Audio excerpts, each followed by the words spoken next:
mevsim hazandır şimdi.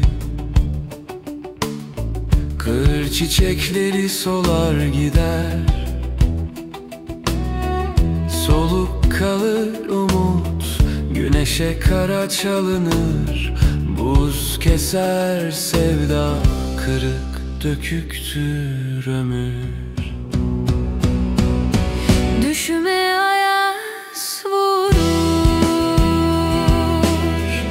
biraz kırgın gökyüzüm. Gözlerimde yağmur, yüreğim düğüm düğüm.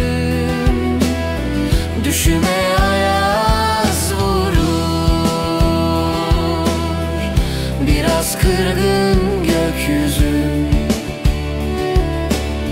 Gözlerimde yağmur,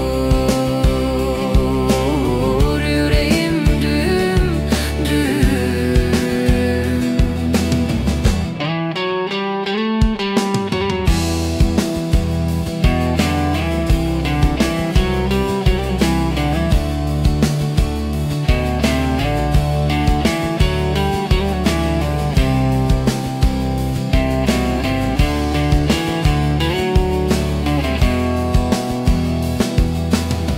Can küskündür yaşamaya,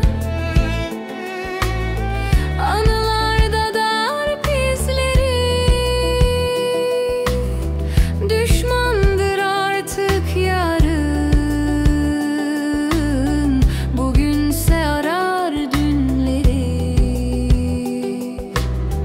Düşüme ayaz vurur, Biraz kırgın gökyüzüm.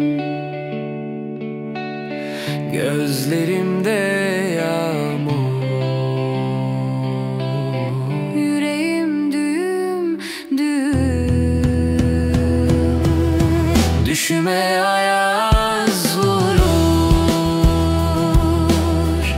Biraz kırgın